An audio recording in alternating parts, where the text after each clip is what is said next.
Hello, everybody. Hope you're having a nice day today. Don't forget to like and subscribe if you like the video today.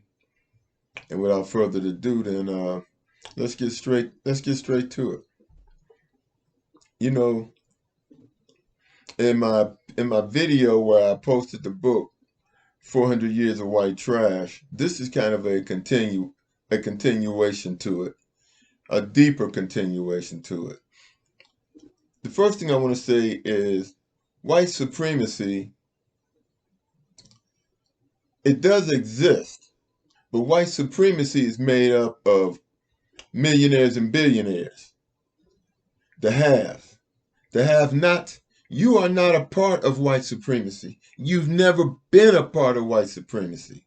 Never. Everything that you got through unions. And now you're anti-unions. You don't know your history because rich white folks have not taught you your history. But some of your grandparents and great grandparents, if they're still here, they remember the labor battles. I mean, unions gave you child labor laws. There were children, white children, 6, 7, 8 years old, working in factories. Look up the pictures. You can see it. Unions gave you that. And now you're anti-union. You see what I mean? You're not a part of any white supremacy group. Today, you can't even get a living wage. They have psyched you out of a national health care plan and out of free college education, which Israelis get, and we pay for it. You pay for it. But the point I want to get to is that they taught you racism. And all racism is you have not white people taking out your frustrations on African Americans, now known as Hebrew Israelites. You take out your frustrations on us because you know deep down inside that we are not a threat to you, and we have never been a threat to you. In fact, when we were a threat to you when we were slaves because we took jobs from you. That's when we were a threat to you. But once slavery ended, that opened up jobs for you. That's only common sense if you decide to use it. But you're bullies. Let's get back to this about you being a bully. You take out your frustrations on African Americans, now known as Hebrew Israelites, because we've done nothing to you. You're just a bunch of bullies, and that's all you are, and that's all you've ever been. Okay, now let's get knee deep. Let's talk about the coal miner wars. Yeah, you remember. How about you remember Blair Mountain in 1921? Do you remember the battle of the coal strike battle in 1902? The Colorado labor wars, the the Copper County strike 1913-1914, Cripple Creek miners strike 1894, Harlan County wars, and they go on and on and on. And what happened was that these rich companies that own coal mines, they hired thugs to beat you all down.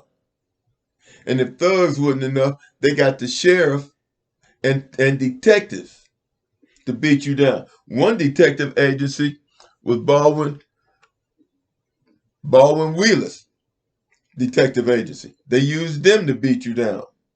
But the worst beat down you took was when you tried to really stand up, and that was the Battle of Blair Mountain. That's when they brought in the thugs, the detective agencies, police, and you fought valiantly, and you were holding your own. Then they brought the army in, and then they brought the army in to beat you down. Yes, they brought the army in to beat you down. The same army that bombed Black Wall Street in 1920 is the same army that beat you down in the Battle of Blair Mountain. And you think that you're a part of some white supremacist organization? Are you nuts? That is for rich people. It's always been a battle of the half and the have-nots. Always. They get and do you know who Walter Reuther was?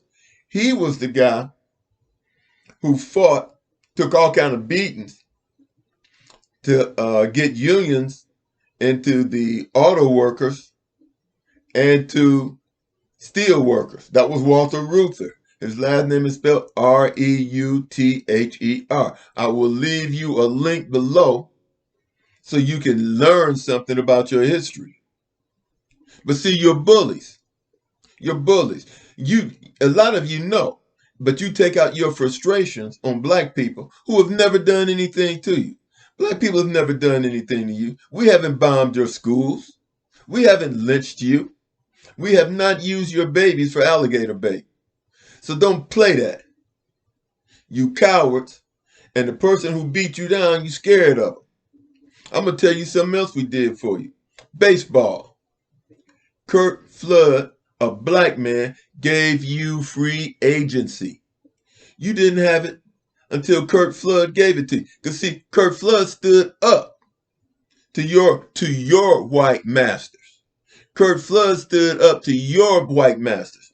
And you were the ones going, Yessuh Boss, Yessuh Boss, Yessuh Boss. But Curt Flood, he stood up for you, fought, and you got free agency. Did you say thank you? No, you remain racist. But you jumped to the front of the line for free agency and you took advantage of it. But you still used that N-word and talked about who you didn't want to play with. If I'm lying, I'm flying. Look it up. Look up what Curt Flood did. And look up Walter Reuther. Look up the child labor laws. Look up all the things that you achieved. Now, Mexicans, you next. You next. Let me tell you something. Donald Trump, who a lot of you voted for, built up a fence to keep the rest of you all out. And what did he call you? Rapists, thieves, drug dealers, and everything else. And then put you into a little cell with hundreds of you all in this little cell without even bathroom facilities. And then you have the audacity to hate black people as if we put you in there. That's because you're scared of him. So you take your frustrations out on us. You scared of the rich white man, you take your frustrations out on us. See, it ain't racism, it's your frustration because you cowards. You cowards. And that's why you pick on black people. Because you cowards. And then on top of that, do you know who Vicente Guerrero is? Do you know who Vicente Guerrero is? You have a city named after him. He was a half black man. He was a mulatto. And as a general, he fought for your independence and won. He won. A black man won your independence and was your second president. And you got the nerve to treat black people in Mexico like dirt. You treat black people in Mexico like dirt, and then you kiss white folks' butt. Yeah, you do. Yeah, you do. And you know you do. You know who Guerrero is. You know who he is. But you pick on black people because you outnumber us.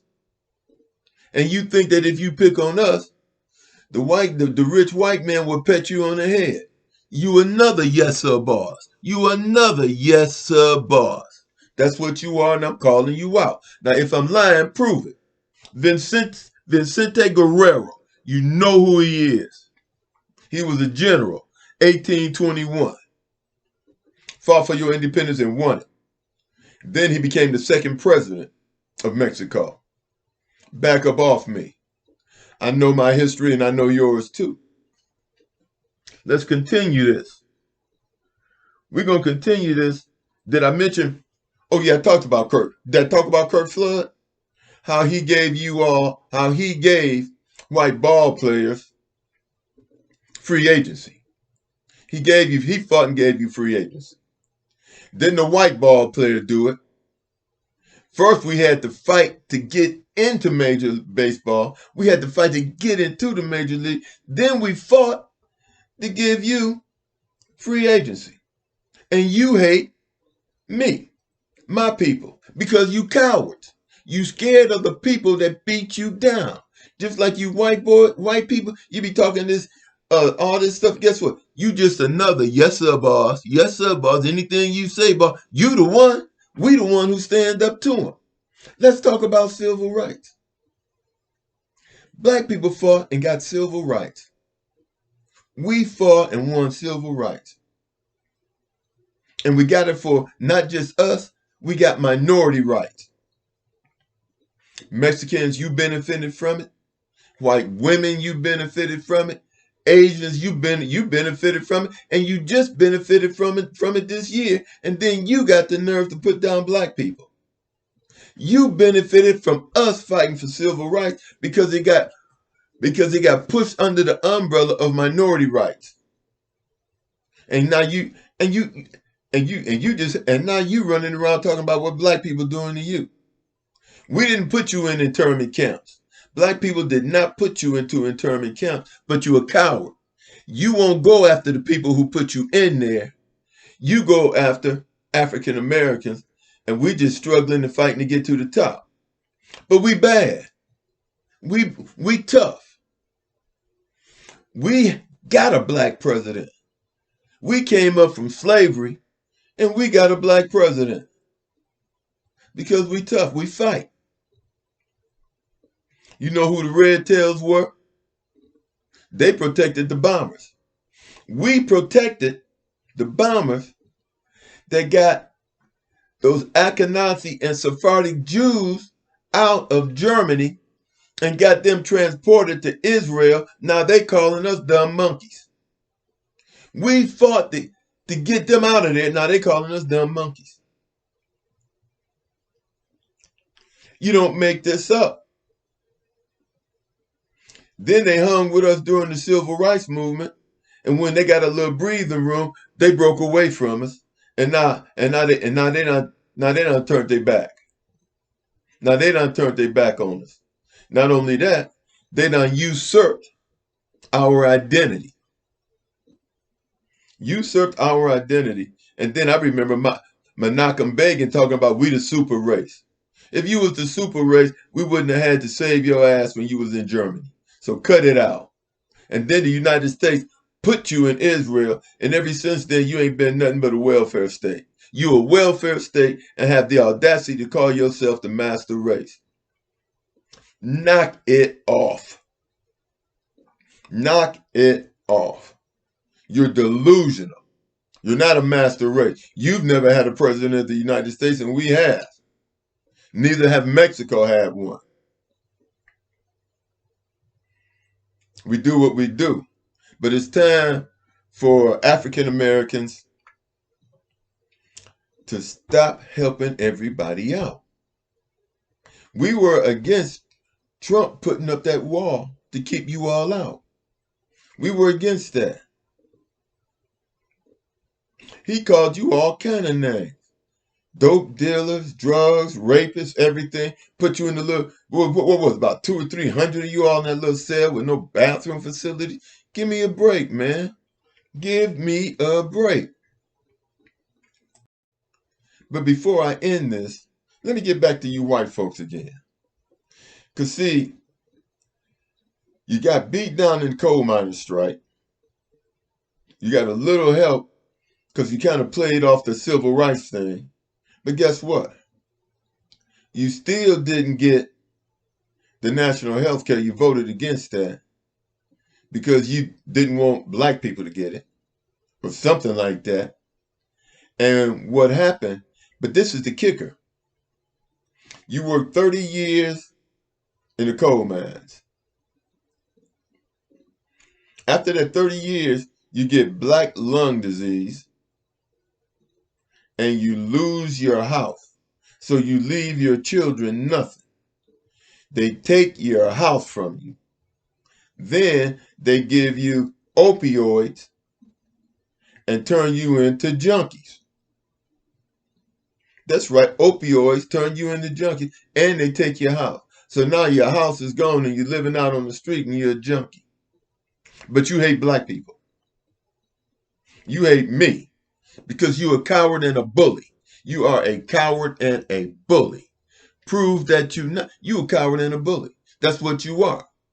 You scared of your massa. You scared of your master who has billions and billions of dollars. You won't stand up to him, but you think that you in his club. You know good and well you're not in that club. You know you ain't in that club, and you know if you knock on his door, he gonna sick dogs on you. Okay? So let's cut the crap. And to my Hebrew Israelite family, formerly known as African Americans, we have to fight for reparations and an end to systemic racism. But I'm going to tell you this, we can't bring cowards and bullies with us because they can buy them off and then they jumping on us again. They can buy us off and they jumping on us again. They're cowards and they're bullies, and they can be paid off, and they backstabbers. They backstabbers. They calling us the N-word and everything else. A brother gave Mexico their independence. They don't want, and then they dogged the Mexicans. Probably some of his relatives, they dogged them out. Black folks, we gave them free agency, which allowed them to make money and escape poverty. And what did they do? They dog us out. Can't make this up. We got to do our own thing. No more civil rights. We got to fight for Hebrew Israelite rights. That is Hebrew Israelite rights. And I can't, it's kind of funny to say it, but hey, Hebrew Israelite rights. Yeah, you all know where I'm coming from. And hey, let's keep on doing what we're doing. God bless us all, regardless of your ethnicity. And everybody have a nice day.